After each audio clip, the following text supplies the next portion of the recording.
What's up, you guys, and welcome back to another episode of the Call Me Thursday podcast. You're here with your best girl, Sarah, and I'm here with my best girl, Sav. Sav, how's it going?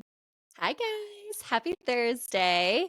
It is going well. I've had a really busy, good week. Lots to talk Yeah, about, lots to go over. But honestly, I feel like I usually do my life update first, but you just came from your bridal shower, literally. hence the white dress. And so I want to hear all about that first. Oh my gosh. So, yes, if you are not watching on YouTube, then you don't see this, but I wore this really cute, roughly one shoulder dress to my bridal shower and came straight in, and I'm like, not changing. So I'm walking like Why this would big, you? curly girly ponytail and a white ruffly dress, because why not? But yes, bridal shower was today. So just couldn't have asked for a better day, a better experience. It Aw. was so wonderful. Everyone just mixed and mingled so well, because I was kind of going into it, I was like, what do we do at bridal Mhm. showers? What do we do at baby showers? Nothing. We just snack and chit chat. You just chat. And Yeah. can you believe it, you're getting married? It's just chit chatting, really, which is Yeah. I don't know why in my head I was like, do I need to prepare to do something? But it was really just hanging out with everybody, chatting, having the best time, open presents. And I will tell you, a couple of funny stories while we were opening presents. So I kind of felt like, I think I wanted to kind of almost host my present opening. And one of my friends after, she was like, that was probably the most entertained I've been while someone was opening presents. Because I was just trying to talk, and for every person whose gift I was opening, I was trying to tell a story about my relationship with that person as I was opening the gift. I don't know, I was just trying to keep it So interesting. extra. I was No, just trying to because keep it with the shower, I interesting. remember because we did my baby shower at your mom's house, Yes. and I hate when people. It was like this at my wedding shower and with my Hmm. baby shower. I hate when people sit there and watch me open presents because you have so many Yeah. gifts to get through, and I'm like, please, just I'm begging you, just mingle. Continue to mingle. Don't sit here and Right. watch me. I'm gonna feel bad Yeah. for making you bored. So And, I but applaud you for everyone trying to entertain everybody. I think that they too, a lot more people than I would think, they want to see, hold it up, what'd you get? They want to see it. They Yeah, want to see all yeah. the gifts. And so, I mean, I did the whole thing. And as I was telling people, making the registry, Jonathan put a handful of things on there. He put a Bluetooth speaker on the registry. And he also put, there are about $25 Chipotle gift cards on our registry, because that was what he wanted to add. So we have Chipotle gift cards and a speaker on our registry. If you find us on Zola, those are the two things that Jonathan asked for. Those are really And the so only things that we need. someone got us a Chipotle gift card. And I was like, shout out to you. Jonathan's going to love this. And then I'm also opening gifts. And this is everyone, it's my grandma, it's my mom, it's his mom, but it's also my girlfriend. And I will let you guess at the end who got me this gift. Oh my gosh. I start to open the gift, and I'm like, okay, a cute little PJ set. Dig Okay. deeper in the gift. It's full on it's bedroom clothes. It's Okay. bedroom clothes. Okay. And I'm like, I halfway take it out of the bag. I'm like, put it back in the bag. Never mind. I'm like, back in the bag, back in the bag, back in the bag. Because I was like, oh, what's this? And I was like, no, slide that right back in. The back in the bag. I'm dead. Please guess who brought me this gift. Was it Grace? No. It was none other than my friend from church. It was literally Charmaine. What a queen, honestly. We stand. And she's literally the one who brought it. But it was also, the funniest part too was looking over in this That's corner, and it was amazing. Charmaine, my grandma, my mother-in-law to be, and I they know, were all just Charmaine's over there, like, snickering. And they were just laughing. Everyone snickering oh and man. laughing, just little girls just cutting up. And I'm like, meanwhile, I'm fuchsia. I'm I bright I red. am tomato, yeah. I would not have guessed this, but I'm here for it. Thank you so much. I love it. Yep. So loved the gift, but it was just the giver was just so funny. And I think that was just the extra thing that just made it so hilarious. But it was That's just so so good. cool to have everybody in the room together. I feel like I've been talking about the Ninja Creamy. I've got the Ninja Creamy. I got the ice cream maker. Now it's on me to Okay. actually make ice cream. So there were Yes. just like a handful of fun gifts that, actually more than a handful. I'm looking around and like I got a ton of great stuff. And so I should me and my We got husband got a lot of great gifts. I'm like, my gifts, me presents. But we got a lot of great gifts. Everyone just like mixed and mingled just so well. I ate my weight in brownie bites. As you Love should. brownie bites, pedophores, brownie bites, chicken Oh, salad sandwiches. Like, pedophores. come on. And like, just looking at the table spread, it was like charcuterie, little sandwiches, little pedophores, little spa water and like lemonade. I'm like, I could I could just eat like this forever. There I is could no eat food like a charcuterie. Southern shower food. That's It's what I'm all saying, so dude. good. It's Yeah, everything. I could eat chicken salad sandwiches and pedophores every day for the rest of my life. Like, and be just give fine. me a little sandwich, but like I was talking to some of the girls too, and we were like, if we were to put like a man in front of this table, they would be like, "Where is the beef?" Like it's just funny. Like men do not see that spread and think like this is my meal. You Yeah. know? And I'm Yeah. like, I It's don't so get that. annoying, honestly. I'm I like, don't get that. why do you demand so much? Right. Like I Why just isn't like a this little enough? snack plate and like leave it out there. This is what I need. Okay, like a dining room table, but like it's a refrigerated table. So like the table stays Mm. cold. So you Mhm. have your charcuterie and your stuff is all out there, but then you can just leave it. And it's like Mhm. I would set a charcuterie like table at the beginning of the week and I would just literally leave it there and graze the whole entire week. Yeah. I just walk past it and graze. And it Yeah. stays chilled on this cold table, which this reminds me like Chick-fil-A. I went to Chick-fil-A this week because of course I went to Chick-fil-A this week. And it's so hot here in the South, but you know how in the drive-through they have iPads and they take your Yeah. order kind of on the iPad? Someone brought this girl out an ice pack that was fit perfectly to slide into the back of the iPad to keep To the keep the iPad iPad cool. cool. I'm like, you guys think of It's tough out here, guys. everything. It is tough out Like, here I'm in the like, wait, so Chick-fil-A is this like drive-through. a custom ice block that smooths into the back of the iPad? And I was like, you guys think of everything. She's like, I definitely don't think of this stuff, but like, yes, they think of everything. They And think of she had a everything. custom ice pack for her iPad while she was taking my Crazy. order. I'm like, you guys are playing Man. chess, not checkers. You guys are playing chess over there at Chick-fil-A. Um, but anyway, yeah, bridal shower, amazing. So great. It was so fun to have people together, but it also just made me that much more excited about the bachelorette trip. Grace was like, I think about it every day. I think about it every day. No, Sarah, she does think about it every day because she texts me about it every single day.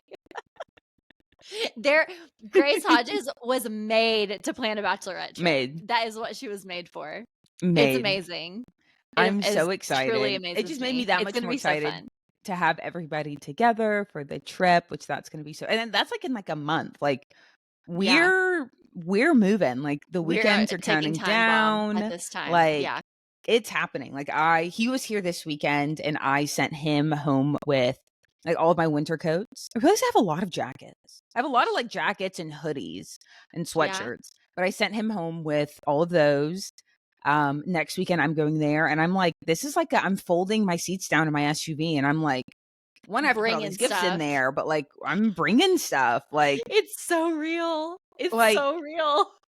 I mean, like we're gonna run out of weekends. Like I gotta really Yeah, start bringing a bunch of stuff so that way we don't have like this big headache move, right before we try totally. to get married. Yeah. So yeah, so that was huge for just the day. Like I just feel like Mhm. it's all happening. It's all so real. And then like unrelated to wedding, but also was just like such an unexpected like cherry on top of the day. So my dad was playing in a golf tournament during the shower. So he played like one round yesterday, and then the second round, like the final round, was today during the shower. And he got home right as I was about to leave, and he won the tournament. He won the golf tournament. And so Aw, then we were like jumping up and yay. down. We're like, Dad, you won. And then we were like, winners. Like, this is a weekend for winners. Like, bridal shower, golf We are tournament. winning at life. We're We are winning at winning at golf. life. It is +2 for the Singletary family this weekend. And so we like were jumping up and down and screaming and dancing because my dad won his golf tournament. Cute. So it Cute, was just all wholesome. around a strong weekend, strong Sunday. And yeah, now getting ready Love. to roll into the week. By the time you guys are listening to this, we've made it over the hump. It's Thursday. Praise be. Praise be. Okay, I have to Yeah. backtrack to something that you said about your bridal shower, though, because No, I can't please. remember if I've talked about this on the podcast in the past, but it is something that I find so funny and so interesting because you were talking about how what do you do at bridal showers? You just Yeah, chat. Like you just come and you literally. talk. Mhm. And did you guys do any games or anything? Or you literally just Nope. hung Just out? open presents Just and hung chit out. Okay. chatted. Okay, well Yep. that further proves the point that I'm about to make. So, one of my biggest frustrations slash icks, I guess you could say, about Mhm. living in Colorado is that everybody who lives here, and especially the people who are from here, are obsessed with game night. All they like, if you ever hang out, it's like, you want to have a game night? You want to have a game night? We should have a Game game night. night. And I'm like, ew, What are I we hate, like, doing? I'm Like not, first of board all, games? yes. Like, first of all, I don't have a competitive bone in my body. And I know that there are plenty of people from the South who do have competitive bones in their body, but that's not me. It's And not you. second of all, why can't we just hang? Like, why Why can't we can't we just sit and just get talk? to talk? And so I was talking to my friends Bradley and Kat that Mhm. Kat actually just had her baby, I think this morning. Oh my Which gosh! is so exciting. Congratulations. Yeah. A baby Bo, he's so cute. But Bradley, her husband, grew up here, like right outside of Denver, close to where we live now. Mhm. And he's like one of the game night people. He loves having a game night. Him and all of his friends from Mm. high school that hang out all the time, they always have game nights. And like my other friend Megan, who's from Colorado, she loves game night.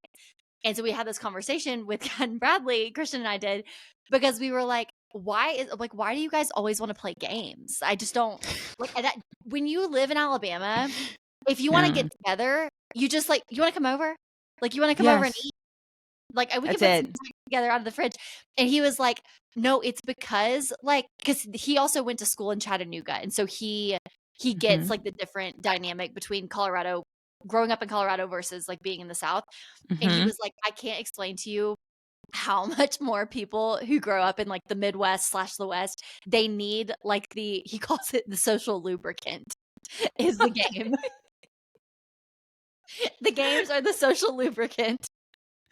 So they just can't, like, just carry on a They can't, no, conversation? it's like they don't have the wherewithal to be able to just go and like talk. Oh, Whereas that's people from the South, all we do is yap. We that's never it. shut up. Like we can No. talk for days. We can And talk so for days, I especially was if you, like, like. that makes so much sense. Yes. That makes so much sense, and it's so true, like, all I need is, like, and I think this is true in, like, a lot of environments I've been in, like, you put, like, a pitcher of tea on the table, you put a couple of 2, 3 little dips or snacks, and it's, like, it could be days later, frankly. It could be days later. Like, you just sit there and you just, like, graze, but I think you think it's just, like, the slower way of living kinda too? Maybe Like, so. I don't slower, know. more simple. We're just like, "Hey, you want something to drink? You wanna take a seat?" And you just Yeah. chat. You just Yeah, because 'cause talk. I'm the same as you, like, game night, mm, Uh, like, I I'll don't go, but, like, I'm probably not gonna play. But I say all this, and I'm hating on a game night so hard. Allison met Jonathan at a game night. yeah. So, So, I and that's the thing, will. it's not that I have that much against game night as a concept. I just Mhm. think it's funny that people who aren't from the South, it's like if you want to get a group of people together, you just say like, "Oh, let's have a game night."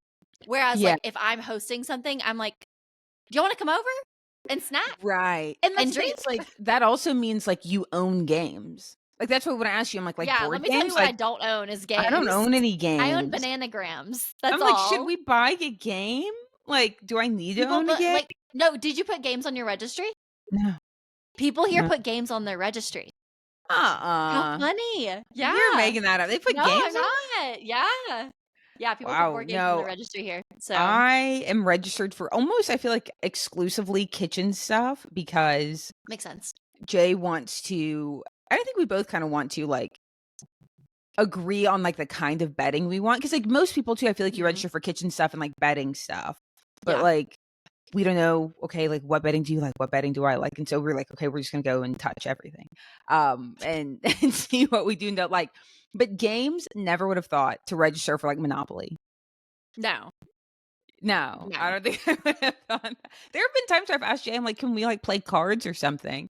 I feel like I'm more likely the odds of me playing I probably play a board game once a year Mhm. just to be a good sport, But I would play cards probably before I played a board game, only because I don't know how to play any card games, but I perceive cards to be cool. Yeah, I agree with that. I Mhm, actually had the thought the other night, like, oh, we should pull out our deck of cards and play cards one night, like just me and Christian. But I think for mhm, me, it's like a cultural difference where I guess some people view games as, like I just said, the social lubricant, where it's like, oh, you don't know what to mhm, talk about with these people, so we're gonna like play games to have something to break the ice and just have something to keep the night going. Whereas mhm. like with Christian and I'm like, we don't have anything to talk about every single night. Like, Mm-mm. let's just play something. Let's just Let's play a just play a game. game. Spend some quality time. So Yes. it's like I don't. But if I'm with people that I don't see all the time, I'm like, how the heck am I supposed to catch up on your entire life if we're playing a game? I think that's the difference. I think that is the Yeah. difference right there. Like, you can't expect me to play board games with people I actually want to talk to. I Right. guess if I, like, don't really have anything to say. Or if it's just, Yeah. like, if I don't really have anything to say because I don't know you, or because I know you so well that I've That we have said nothing to catch up on. everything, Yeah. then Yeah. let's play a board game. Yeah. Yes. No, I agree Every with other you. case, count me out. Yeah, Count I'm me just out. not like an activity. But that, to me, like, games fall into the category of activities. I'm not an I'm activity not an girl. activities girl. I just want to like I'm not. everybody's like, well, wait, what do y'all want to like? I don't know. When you're wanting to hang out with friends, let's go to dinner. Let's go Yeah. eat and Yes, and to talk. me, like, eating is, like, I have to eat anyway. Like, to me, eating also is, Yeah. like, I enjoy eating, but it's also more efficient. It's like, well, I have to eat, you have to eat, let's eat together, talk Mhm. between bites, like, it's way more but that is my preferred. I would say number 1 preferred is eating, number 2 preferred is going for a walk. Mhm. Of methods to Agreed. spend time with people. But you guys, like, let us know. Are you guys game night people? Are we totally bashing game nights and, like, all of our listeners are like, "We love game nights." And I'm like, I know. "Coming soon. Sorry. Call me Thursday board games." I'm Like, really not trying to like bash anybody here. It's just not my preference. Anybody that knows me knows yeah. that. Like I'm just not a game girl. And it's But, like, fine. what do you guys I'm always looking for, like, creative ways to spend time with your friends that, or, like, just the person that you love or people that you Mhm. love, that I love walks and eating, but if other people have ideas, let me know. I think that Jonathan and I, a way that we like to spend time together is we rarely do it, but, like, the 3 or 4 times we've cooked together, we like making a meal together, Mhm. um, but sound off in the imaginary comments. How do you guys spend time with people, that's not playing board games? Yeah. Because we're not I feel like we're not gonna do that. another one that I've started to enjoy too now that I have a child is doing a play date. So whenever I have friends that have Love. kids, my friend Pamela and I, shout out Pamela if you're listening, I love you so much. But she has two little boys, and we took them to the little splash pad in our little town, which is like a Love. little water spout coming out of the ground basically. Mhm. And the boys just played and got all their energy out, literally fell asleep on the 5-minute car ride home, and me and Pamela got to Aw, chit chat. And aw. granted, it's like we're chit chatting every 45 seconds or so as we're like wrangling children, and then like, oh, how are you? You know, like in passing. But that's just the reality of little kids, and it's fine. It's still Right, better than nothing. So, right, but the right. play dates are definitely fun. But all that being said, I had a very fun weekend and a very exciting week. Yeah. Um, so on Wednesday of this past week, we're recording this on Sunday. On Wednesday, our church had this thing called Summer Bash, and I was signed up to be a little face painter. So I got to paint some Cute, faces, which was so cute. cute and so fun. And Christian ended up staying back with Calvin, and so I just went by myself, and then we had a worship night afterwards. Mhm, And the way that everybody, so I serve, anybody who doesn't know this, I serve on our student ministry team with a mhm. bunch of like high schoolers and middle schoolers and young adults who act like high schoolers and middle schoolers. And they the way that I was like in the middle of the mosh pit the whole What? night during worship, and they're all like, Savannah, what did you do? Like, who is he? Who's this? They were like, dang, mom came out to play tonight. And I like stayed afterwards and was like there when they turned the lights off, and they were like, What? dang girl, Shut you would never hear this late. it down. I was like, listen, I Mom's gotta half soak shutting up. church down. Listen, it's mom's night out. I gotta soak up every second I can. No, but it was so fun and so refreshing. So that was really fun on Wednesday. And then Saturday was so fun too, because like I said, I took Calvin to the splash pad with Pamela and her sons. And then right after that, my mom has been in California Yeah. for all of the fire things that are happening out there. She works in like a temporary housing company that helps people who are displaced out of their homes from natural disasters and things like that. And she all of a sudden had a layover in Denver. And so we got to get lunch together, which was so Love. fun. So Yes. she She like told me flew about in that. and I was with her yeah. today. Yeah. Oh, She yeah, told me yeah. She was about at the that. shower. And she was so happy that she got to see you. Yeah, so it was like literally the day before. She was like, "Hey, I think I'm gonna have a layover in Denver tomorrow." So me and Calvin went up, got lunch with her, dropped her back off at the airport, and then after that, went to a little girls' night with some of the girls from church and hung out with them. And then we ended up meeting up with all of our husbands and did like a little pool situation, played pickleball, and it was just a jam-packed little Wow. Just a Saturday. socialite weekend for you. Well, yeah, can't help Who it. is Can't help she? myself. Yeah, Who is she? yeah. So it was really I love lovely. that. A jam-packed day, lots of car time, but it was Yeah. really great. Very refreshing. That's so Speaking of my mom fun. though, did she tell you what she got you for the shower? She didn't tell me what she got you. Um, You might not remember. I I I think don't she might remember have off the bat. ordered it today, so you Mhm. might not have gotten it like at the shower. Today. Yeah, no, I have like gifts. I've gotten like emails saying like someone's ordered you a gift or someone got Gotcha. you a gift off of my Mhm. registry. So I don't know. I haven't seen it yet. Oh, I'm sure it's in there though. I just haven't checked my email. gotcha. But yeah, I think that's always fun too. Like I got to see Sav's mom. You guys know we talk about G all the time. G's mom was there. And then our high school cheerleading coach. Her name is Heather. Heather. And we met her. We always like do the math every time I feel like we're all back together, but we met Heather. Sav and I met her when we were 14 and she was, I think, 23. Mhm. And That's so crazy. how She's so many years young. apart? Yeah, that's like 9 years. Yeah, because we're 9 years apart now. She's the same Yeah. age as Jay. But she was 23 and we were 14 when we met her. And now we are all like 28, like getting into 28, getting into 29. So and like, but I think like Grace said, like this time next year, something like that. Like she will have been in my life longer than she hasn't been in my life, which is Aw, crazy. Like, that is crazy. so yeah. Anyway, so no matter when we were 14, she was 23, and she was at my bridal shower today, and like she's gonna be at my wedding. Yeah. And who would have thought? Like we were just cheerleaders and became really close with our cheerleading coach, and she's like been our big sister since like forever. I feel like. Yeah. But Sweet it's crazy Heather. because like you just never people talk about like the teachers who impact your life or the people from school that impact your life, and you never know who those people end up being until like you're way older. But I never, because I told you today, I'm like I never would have guessed that like if you told me when I was 14 that you were going to be at my bridal shower, like Yeah. almost like 15 years later, I probably wouldn't have guessed it. Yeah, But not even like fresh out of high school. no, Like later in life. like Yeah. 15 years later, like I'm almost 30, and Yeah. the cheerleading coach I had when I met her when I was 14 is like just part of our regular life. And Like, I imagine this is why people get into teaching and coaching cheerleading because it matters. But we because it even matters. like we talk about this too. Like she was there when Grace told us that she was pregnant. I was literally just about to say that. Yes. Yep. She was there when Grace told us that she was pregnant. Like she's been there for everything. Yeah. I know. So that's really cool. So So she was special. there.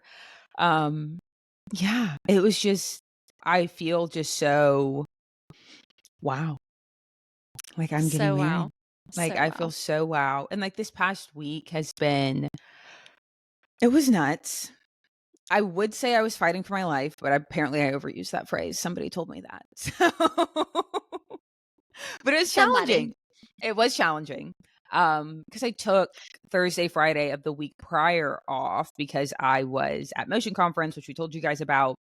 So then I come back to work to just like an avalanche of things, just Ugh. like so much stuff and so stressed out. And like Monday, I literally lost my mind on Monday. Like I was, but it was in like not a good way, but kind of a good way. Like me and my boss were in a meeting, and like I'm working on this project that's just not going the way that I want it to. And I feel like if certain pieces would move, maybe I could get it back to the place I want it to be at. But I was just frustrated that like this project just isn't going the way I need it to or want it to. And we get off another call where once again, it's like, this isn't going the direction I wanted to. And I just start yelling. I'm like, this is insane. This is garbage. I can't believe this. Like, I went nuts. And he was just sitting there in the chair just listening. And I went absolutely nuts. I'm like, this is garbage. This is not. And I was just like, my arms were up. Like, I was like, this is insane. Like, I lost my mind. I came unglued. I lost it. I absolutely lost it. And then I chilled out. And then I got mad. That was in the morning. And then I got mad again that afternoon. And I was like, da, da, da, da, this is da, da. And like, I thought I had calmed down, but apparently I hadn't. And then I just went nuts again. And then I left the office and I chilled out and I called him. I was like, I'm an idiot. I'm a moron. I'm so sorry. Like, that was just so dumb and unnecessary. And I got emotional and I'm sorry. And he was like, you have nothing to apologize for. He's like, I love the passion. Yeah, you should do that more often. Like, I love the energy. I love the passion.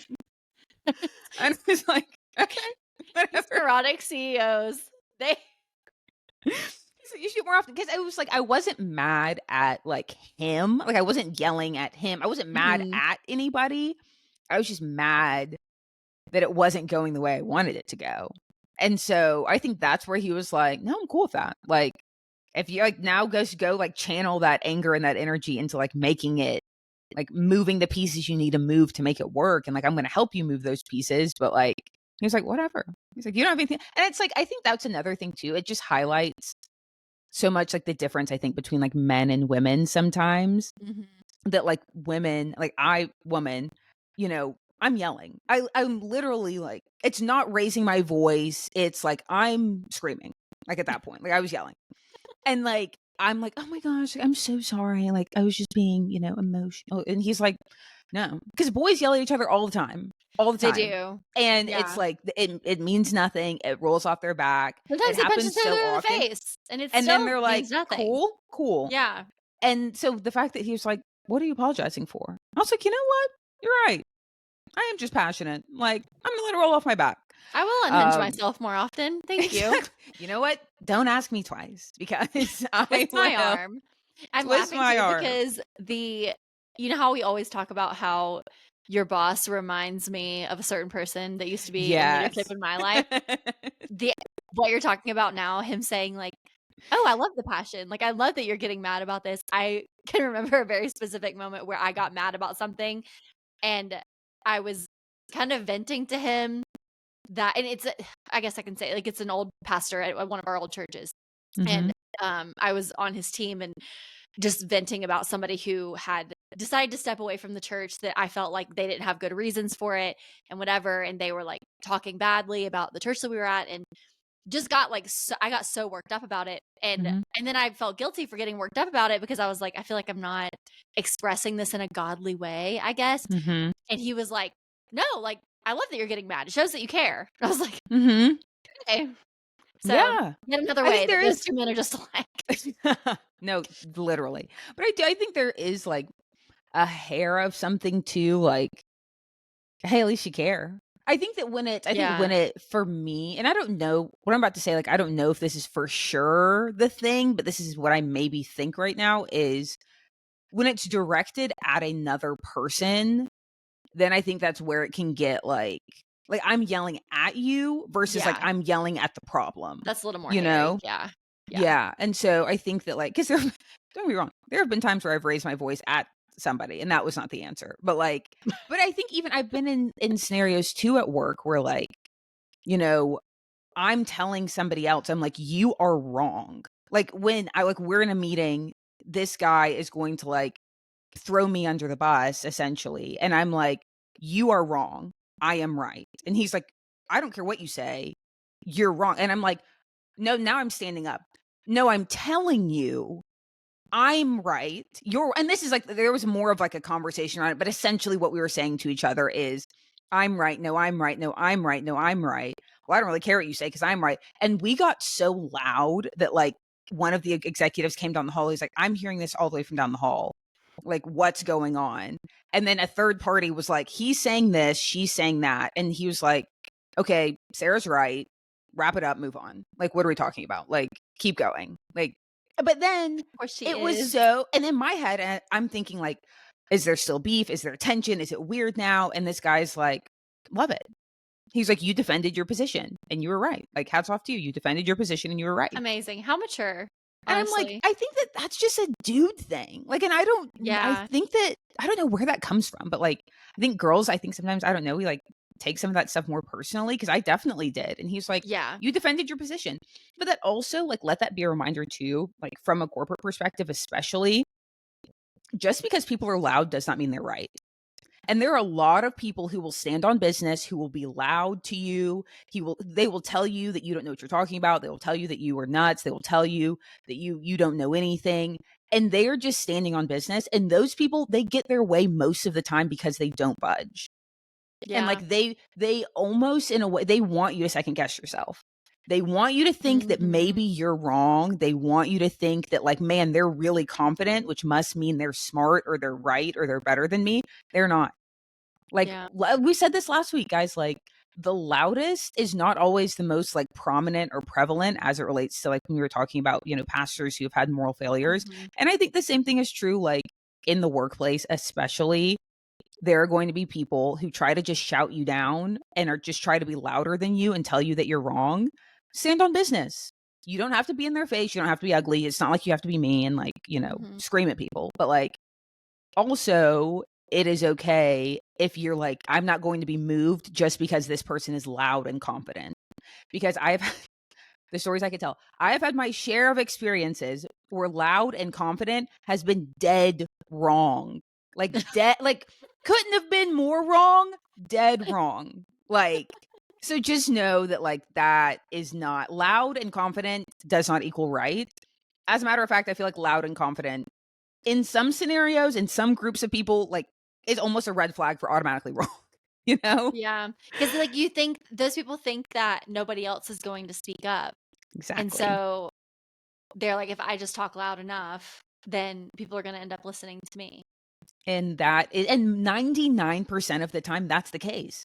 And Yeah. that's why, like, there are people who they get to job titles or positions or elevations within a company, and you wonder, like, how'd they get there? Like, I've seen their Because work. they I've don't shut seen up. they're loud. They're loud and they're confident. And like, Yeah. to say stuff with confidence, the amount guys, I could do like, the amount of things I have, people believe me when I just say it really confidently. Like, I Yeah. run 2 departments that I have 0 experience in, but I am confident as all get out, and then I go and scramble and figure it out later. But like, people trust that. People trust confidence. And like, They you sure see it do. on Yeah. like real estate shows, like, the reason that, like, people who are trying to sell you stuff, like, they wear nice clothes and they wear nice suits, people buy confidence. Like, for whatever Yeah. reason, we are just very, like, comforted by, okay, like, you look like or sound like you know what you're doing. Sure. Like, I'll do what you say, or I'll follow you, or I'll Yeah. buy what you're selling, or whatever. But I It's don't know, literally this the old kind of adage was, that we've heard in church settings so many times that, or at least I heard this in like ministry school settings a ton, mhm. that like excellence creates comfort, excellence creates comfort, excellence Yeah, creates comfort. it's So, true. I think yeah. it's true. And this, like, it kind of gets into, like, one of the things that I wanted to talk about today, which I sent this to you, I think probably like right before, I don't know, it was like early this past week. Um, I feel like there's been a lot, I've seen a lot on my kind of For You page about Kamala. Is it Kamala or Kamala? Am I totally Kamala. ruining her name? It's Kamala. Yeah. Okay, confirmed. Kamala. Yeah. That's what I've been saying, but then somebody tried to scare me into thinking it was Kamala. No, it's Kamala. Again, somebody loud and confident tried to scare me into Of course thinking they were. that it was Kamala, but it's definitely Kamala. Anyway, like, a couple of, like, I think Republican congressmen um called her a DEI hire. Oh, yeah, I did see that. Yeah, like, a couple of Republican congressmen said that she was a DEI hire or whatever.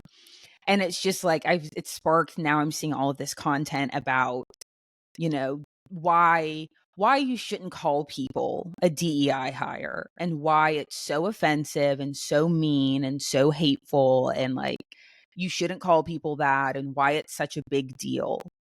And I kind of want to talk about that because I feel the exact opposite. Call Oh me my the DEI gosh. hire. Say, okay. Am I the, like, if someone told me I was the DEI hire at my company, okay. Yeah. That to me, that If there's anybody's wondering, if anybody's like confused by this terminology, it's diversity, equity, equity and and inclusion. inclusion. Yes. Like Yeah. a kind of like a, it's very like harkens back to kind of like the affirmative action. Like you're only here because of some government mandate or government requirement Or or, you're like wanting to show that you're an inclusive company right. that is diverse, and yeah, and so you like Yeah. hire a small handful of Black people or gay Mhm. people or whatever, just to Women or yeah, whatever to like yeah, make everybody feel better, but really you're not here. It's meant to be insulting. I can see why it's meant to be insulting. Like you're trying to say that I didn't get this job based on my merit, that I got it because I'm a right. woman or because I'm Black, or in Mhm. Kamala's case because she's, I think she's I think she's like part Asian, part Black, whatever. Yeah, I Like think she's Black and Asian Asian. American. I think so too. I think, yeah. But it's meant to be a dig at you didn't get this job because you're smart or because you're, you know, any good at anything. You just got it because of your race or your gender. Which to me is like, okay. Because my thing is like in this, I have like like I think that maybe I don't know, maybe it's like I'm not seeing it, but like number one, I'm choosing not to get offended by it.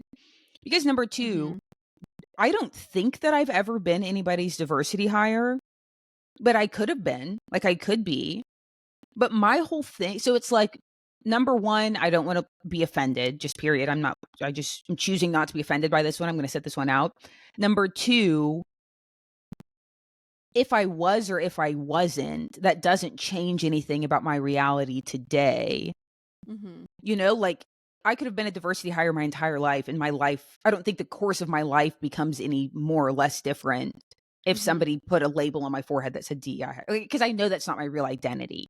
Right. Like that's not really who I am. And because then that puts me into number three. It's like somebody calling Kamala Harris or someone calling me or someone calling in any person of color or gay person or whatever, any minority, if you're being called the diversity hire, if they can't see your brilliance, your excellence, your qualifications, if they can't see that, like that's on them. That's not on you.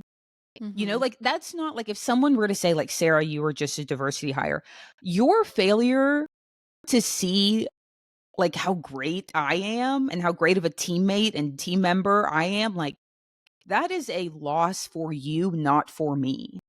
And like Mhm. even if my company, even if this would never happen, but even if my boss came to me today and said, Sarah, I just want you to know you were a diversity hire. Okay. But I also like That doesn't defeat the fact that I'm absolutely freaking I'm crushing killing it, it. and I'm you would die crushing. without me. Yeah. I'm crushing. So who cares? Yeah. That's my thing. It's like, who cares? Because like, if you needed to, it doesn't really matter to me. I don't know. And I don't know if like, I think I am pretty secure in my identity. Like, I know that I'm not defined by being a diversity hire or any other like Mhm. label that I think people try to put on people. So one, like, stop giving people this power over you. Like if you're pressed about people, being a DEI hire or someone called you a DEI hire, like stop being so pressed by what other people think. Are you killing it? Are you killing it? Are Yeah. you crushing? If you're crushing, then who cares? Like, Yeah, because like even who regardless cares? of whether or not you were considered a DEI hire in the eyes of the recruiting team or the hiring manager or whatever, at the end of the day, say you get hired. If you do a Mhm. bad job, odds are being the DEI hire is not going to It's not going to keep cut you it. your job. It's not going And to cut that's it. coming from somebody who had to, oh Lord, nobody get me in trouble for saying this on the internet. I don't think I'm gonna get in trouble because I'm not saying anybody's name, but like I had a person on my team who was a person of color that I fired because they were terrible at their job. Oh, They I never remember showed up. this. I remember And this. then they came back and went to our HR team and accused me of firing them because they were a person of color and like I saying remember this. all these things that never came out of my mouth. And it's like at the end of the day, I don't care. I don't Okay. care why the company hired you. You were doing a bad job. So Right. goodbye. you Right. know? Mm-hmm. So, No, 100%. And that's like, I think that if you are confident in your ability and your work product, and I think that like this is like this kind of crap is like, if I'm Kamala, I'm taking this and I'm laughing all the way to the bank with this kind of stuff because it's like, cool. Even if let's go to the worst case scenario. Let's say that she got picked because she's a lady and she is a person of color. And like yeah. and question mark.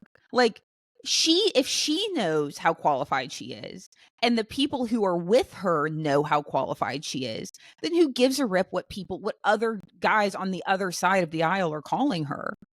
Like, Yeah. who cares?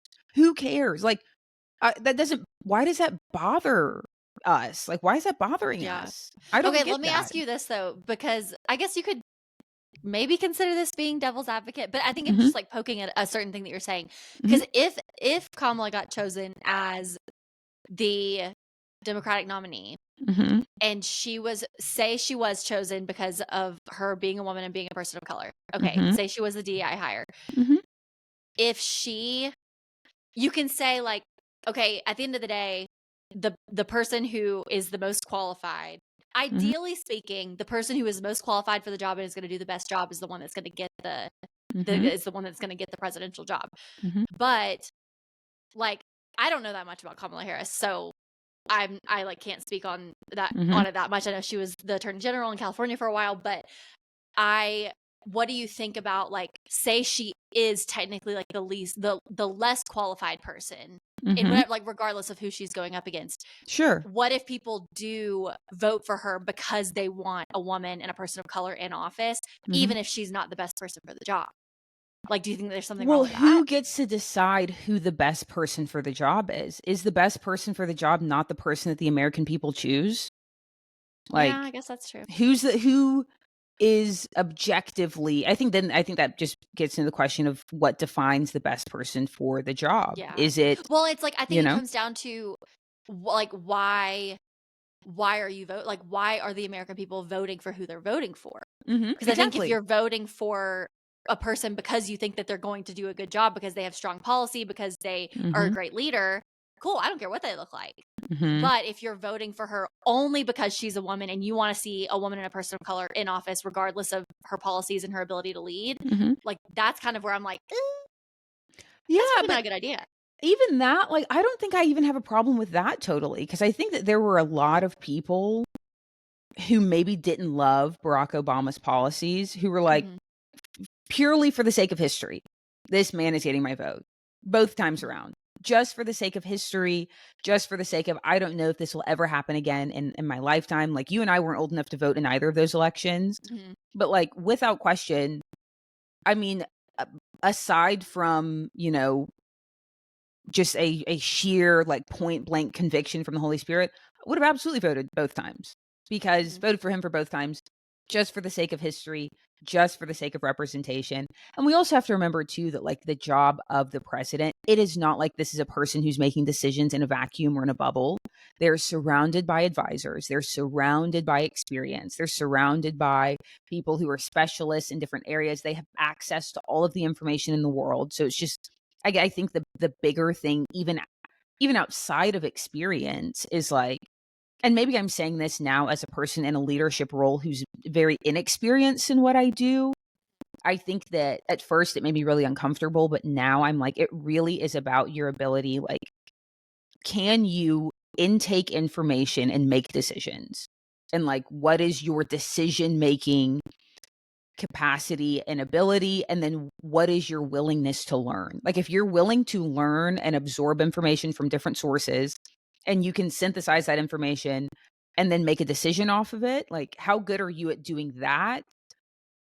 And I don't really care how good you are, like, if I agree with your policy, or not even that I agree with your policies, but like, if you're good at being president.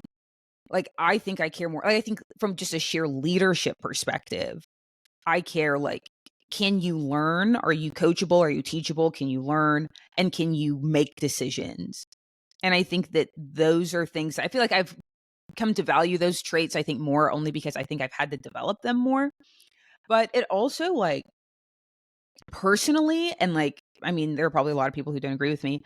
I don't really know anything about, like, broad strokes. I think I just know general Democrat and general Republican policies, general stances on things. So, like, when people ask me, like, if you research the candidate, I'm like, well, if they're part of a big giant party, I know I don't feel a need to, like, research an individual. And tell me if you guys disagree with this, but, like, I don't need to research Donald Trump's policy on abortion or Kamala's policy on immigration or vice versa on either topic, because they're running inside of these two machines, and these machines tell you what your policies are.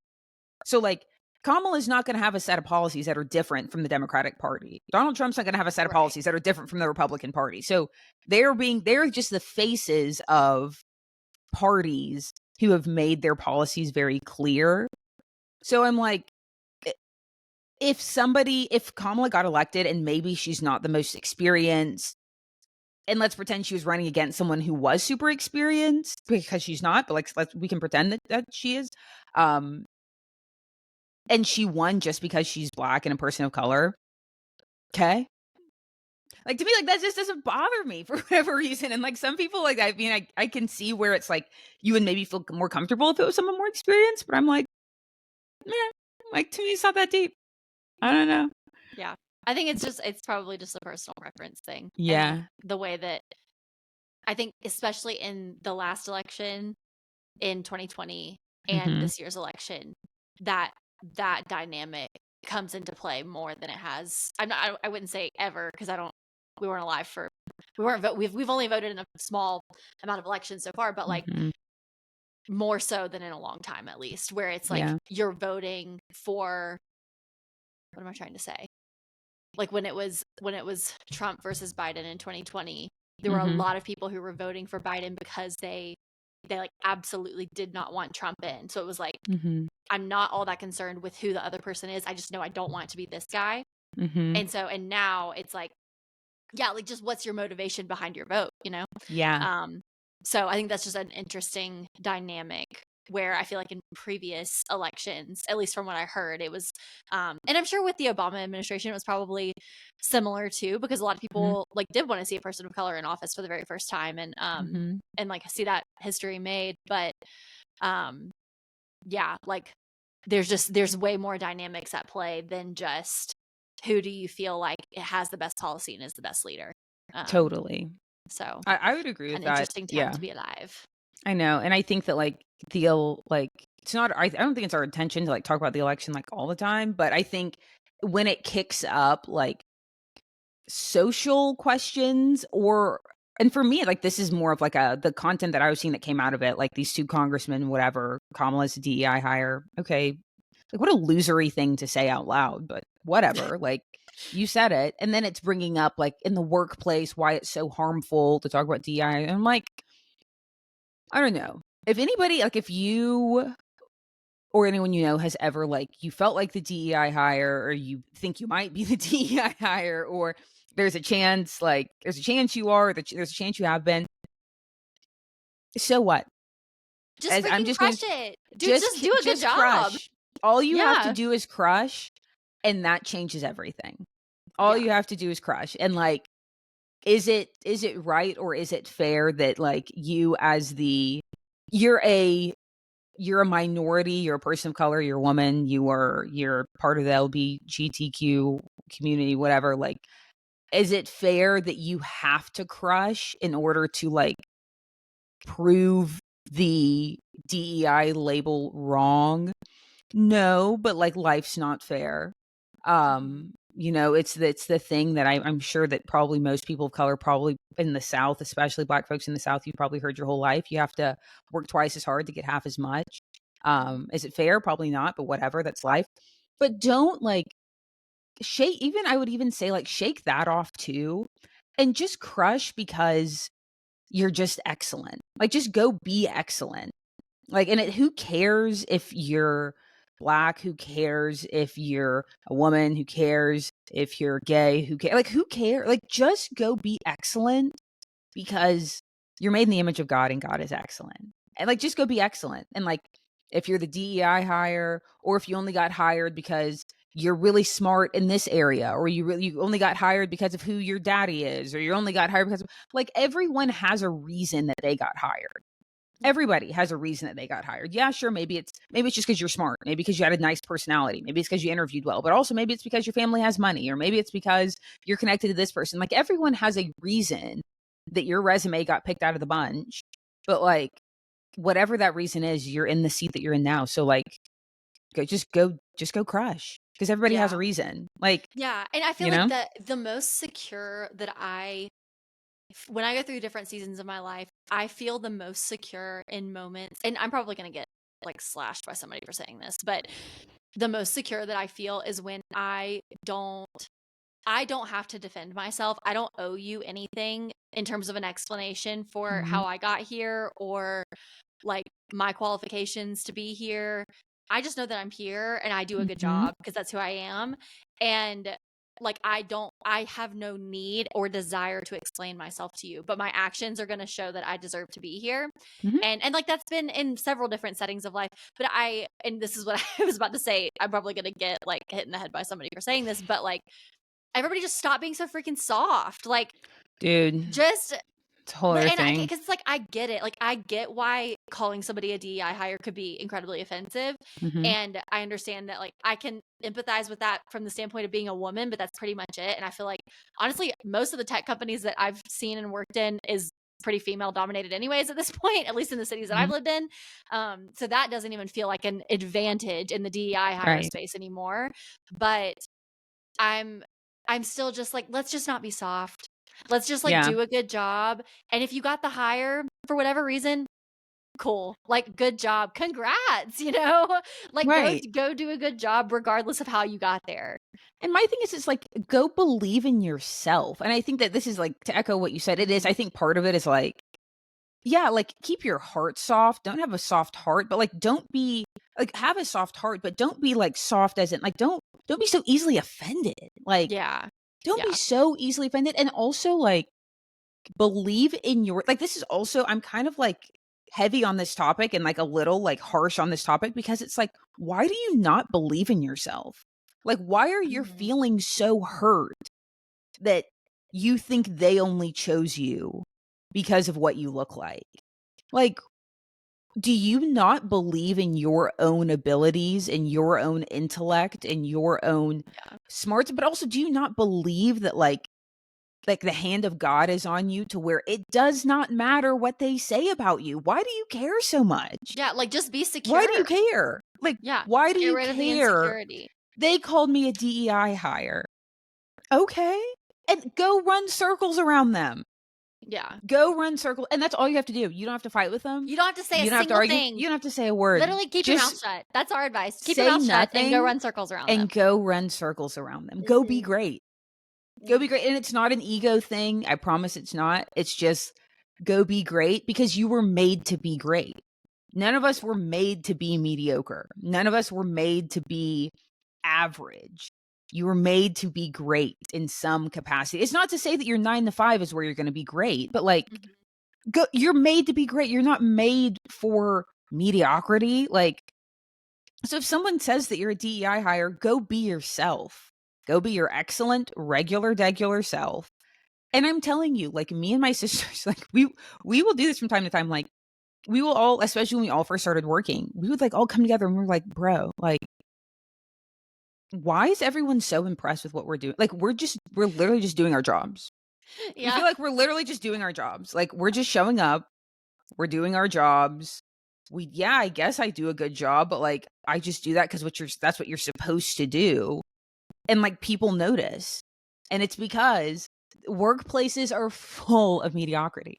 Yeah. They're jam-packed. Excellence They're is just not jam-packed. the norm. Yeah. Excellence is not the norm. So it's like, if you just like decide that like, hey, I'm going to be excellent, and excellence is just a baseline, your decent day is better than probably most of your colleagues' best day.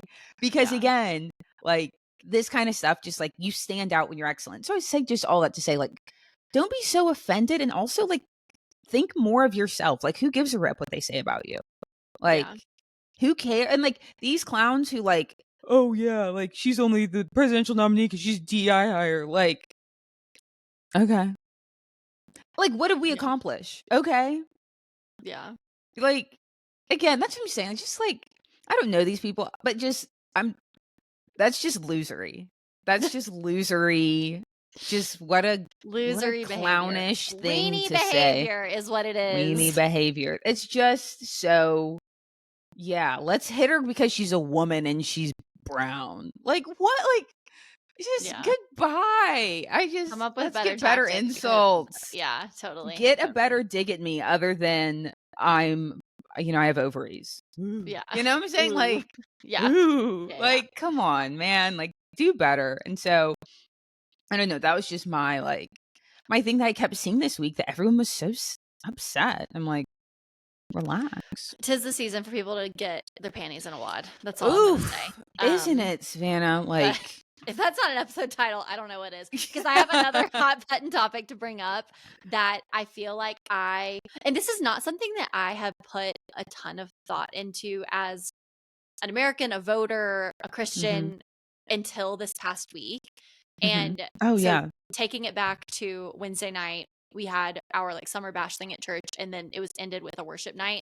And at the worship night, we had a guest pastor from a newer church just a few blocks down from ours.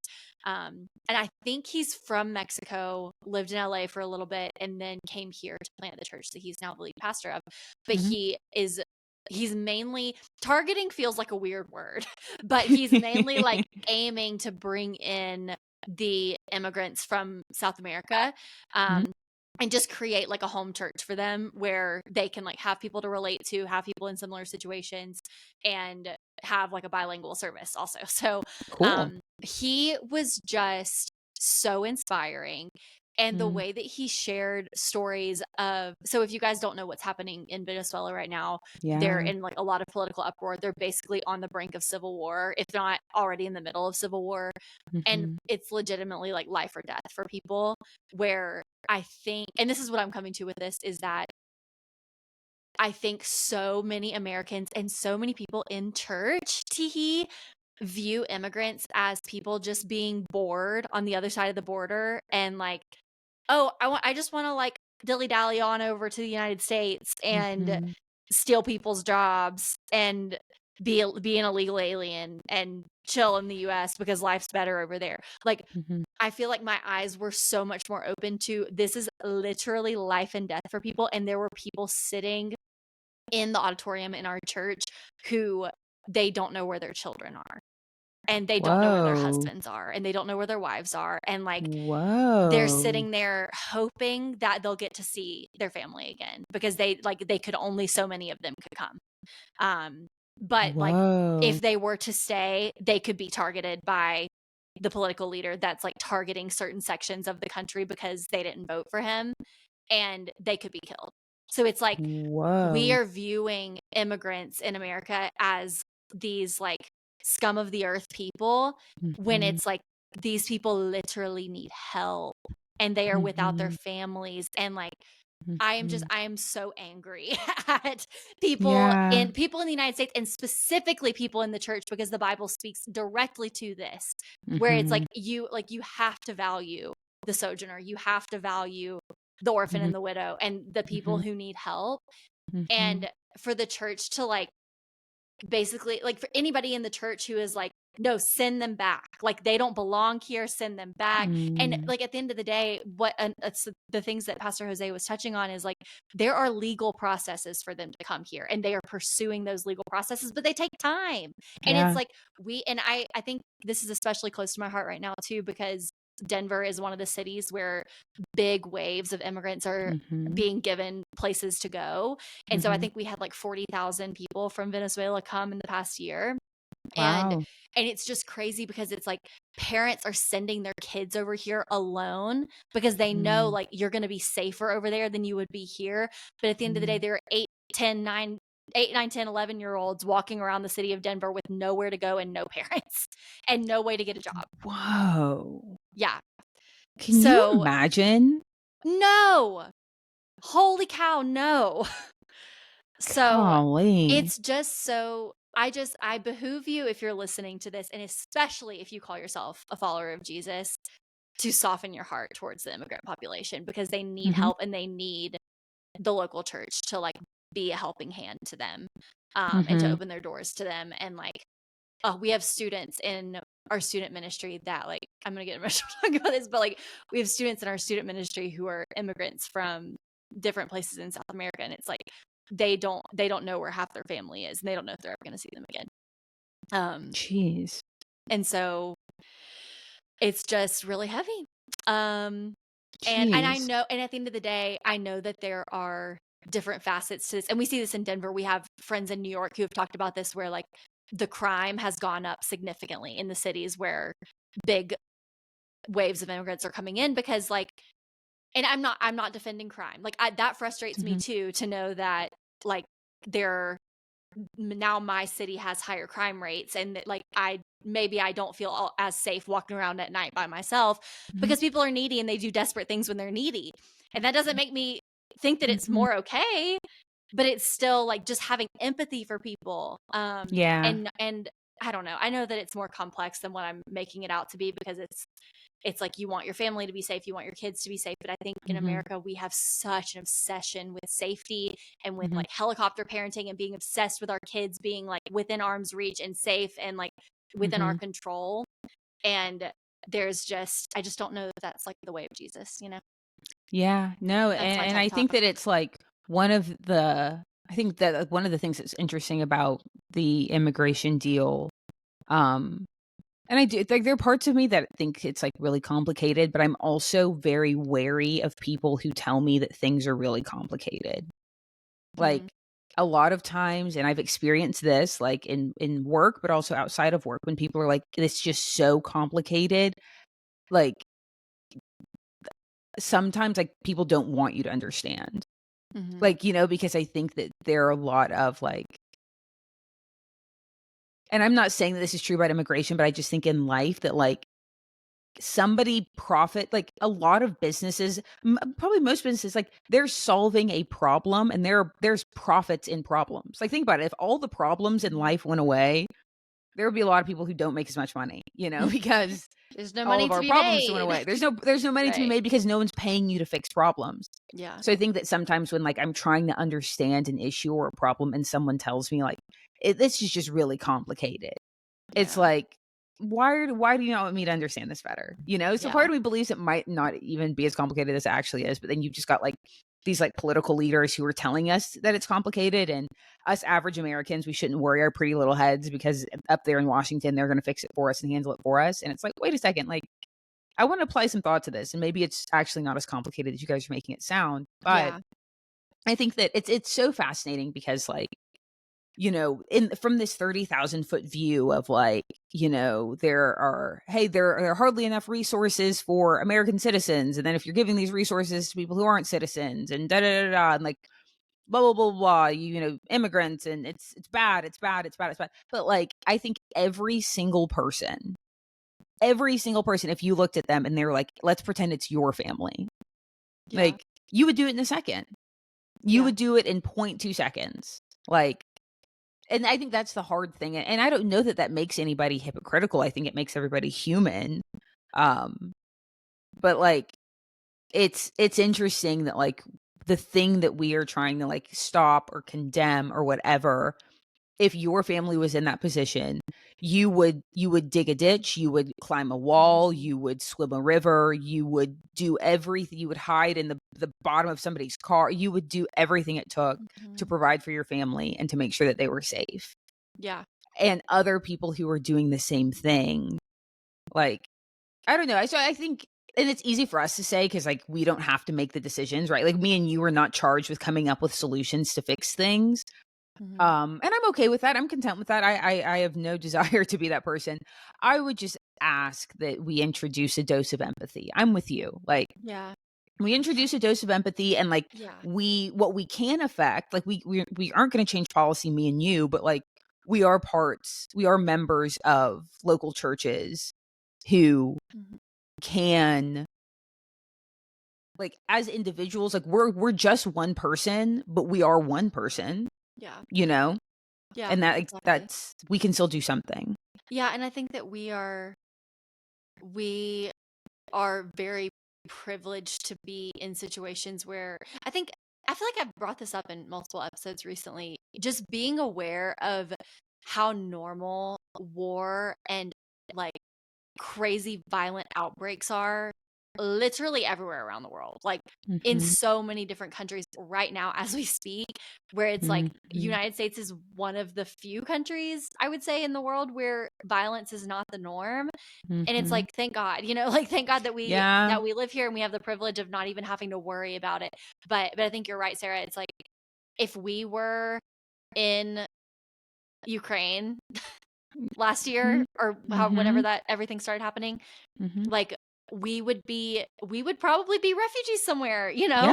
Yeah. um and so just to just to have the dose of empathy and to like if you have the resources open your home to somebody, if you have the resources like just have a heart of hospitality. I think that's what I was like praying for because we had a moment during the service where we had Pastor Jose's like anybody who was a part of his church come up to the front and everybody like laid hands on them and prayed for them. And Mhm. I was just praying like, Lord, give us a give the United States and the local church within the United States a heart of radical hospitality for these people because Mhm. we've lost that. Mhm. We've lost it in our attempt to build our like cute white picket fence life with our two happily married parents and 2.5 kids and Mhm. enough financial stability to get our kids in college and like not have to worry about anybody else. Like we've lost that heart of radical hospitality for people.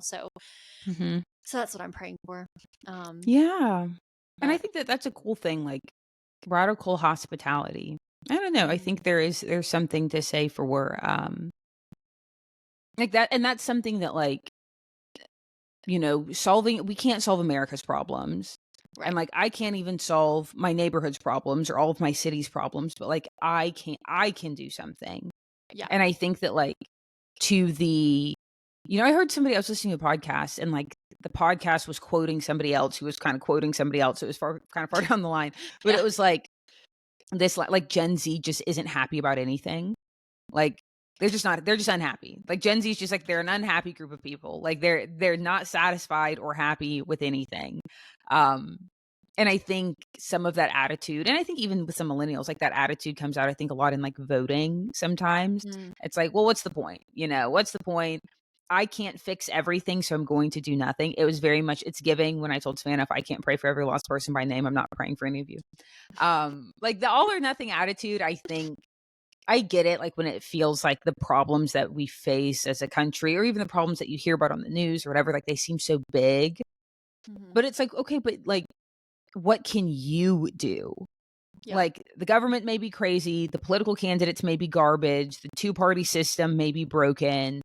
All of these things could be true. Like, immigration could be an issue, it could be complicated, but, like, what can you do?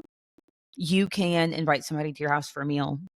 Mhm. You can whatever extra dollars you have, you can give it to a church or to an organization that is serving these people. If you Yeah. don't have a home that you can have them into, how can you support someone else who's inviting them to their home? Right. You can have a conversation with somebody. You can like there are things that you as a single individual can do that moves the needle. And like instead of being frustrated by the big problems that you can't solve, what small quote unquote problems can you solve today? You Yeah. know? Yeah. And like Totally. just taking on like a little bit more ownership in like like this is so corny, but like we make the world that we want to live in, right? So instead of Be like the change you wish to see. be the change you wish to see in the world, Yeah. you're looking at the man in the mirror, cue Michael Jackson. But like I don't know, it's like instead of blaming your problems on the country, whoever the country is, America, like, Mhm. there's just this country at large, like, okay, well, what can you do, And like, Mhm. and I think that you and Christian, like you say that, like, yes, I agree. Like, I think as a country, we've potentially lost that. But I think like you and Christian, like, are two of the most hospitable people, two of the most generous people. Um, and I think that like when we ask God to like give us opportunities to do what he's asked us to do, like he tees that up perfectly. So I think that like you Totally. guys being available, you guys being open, I think God does a lot with available and with open. Totally. Yeah. Yeah. I have a good, thank you for saying that. I Mm-hmm. have a good book recommendation too for anybody who's like interested in this whole hospitality subject. It Mm-hmm. is called The Gospel Comes with a House Key by Rosaria Cute. Bedingfield. But I love that. we'll link it. I can't remember exactly what her name is, but truly a good, like, easy read, I would say. Like, it's Mm-hmm. enjoyable to read Mm-hmm. and very inspiring and very, like, just bucks up against the way that so many of us in the West, like Western Christianity, have gotten so comfortable with what's mine and mine is mine, and like yours is mine, but also like everything that I have is mine and it's not yours, So Mm-hmm. really The good book. gospel comes Would with a recommend. house key. I know, what a What a cute good little name. title. I What a know. good title. So that's a good book rec. And then I was about to say something else to what you were saying. I don't remember what it was, but yeah. Oh, I guess just like, yeah, I'm always so inspired by, I think there's a documentary that came out about a county in Texas that the local churches in that county came together and they literally emptied out the foster care system. So like stuff like Wow. that is just so inspiring, where Mm-hmm. it's like those are people who are actually living this stuff out and like sacrificing and giving of their resources and giving of Mm-hmm. themselves and their time and their energy to Mm-hmm. actually like, let's like make this stuff real on earth, Yeah. Like Um, just going and doing something. I yeah. think that's like, and I feel like we talk about that a lot. Like just go freaking do something. I know we can sit here and yap about this all day, but like Like we go should all go do do something. something. Yeah. Go do something. Like put our phones down and like go do something. Go be great. I mean, even Yeah. like back to what we were talking about earlier, like just go be great. Go live a great life. Go live the life that God intended you to live. Yeah. And like that includes being generous, that includes hospitality, that includes excellence, that includes all these things. But like go be great. And like Go be great. like you find that out, like, and this is it's I'm telling you, like we say this all the time. We talk about this stuff like it's breathing, because it is. Like it's so much easier to do that when like you know who made you, you know how he made you, you know why he made you. Like then you get to go out into the world and be great because you know exactly who you are. And you don't give a rip if you're an immigrant. You don't give a rip if you're a DEI hire, because like you know exactly who you are and what you have to offer the world. And that just, it makes everything else like just settle out. It makes it so much easier. Not even easier, but like the vision is so much clearer on what we mean when we say go be great. Like it's clear to us because like we know a guy. You know what I'm saying? Yeah. Yeah. Yeah, and it's like I think there's a proverb that talks about like a man of integrity walks securely. Like if you Yeah. walk with integrity, you can have peace on your pillow. And Yeah. like, isn't that what we all really want? We all just want Girl, peace on our pillow. that's it. We That's all just all want to we be able to go to want. sleep without disturbance. We want peace on our pillow. And that's it. Like when I'm I really do. If I am praying for someone and I don't really know you like that, or I don't really know what you need or what God's doing in your life, I will pray that you have a good night's sleep. That is like my because if I could give everyone in the world a gift, it would be a good night's sleep for the rest of your life. Every single night you have I the would best take night's sleep of that. your life. Like I that would is take that because personally. think about how many people like you hear that and you're like, oh gosh. Yeah. Like that would be amazing. Like if I just had an amazing night's sleep every single night. Because I don't know, I feel like out there people like we all probably need to laugh more and we all probably need to sleep a little bit better, you know?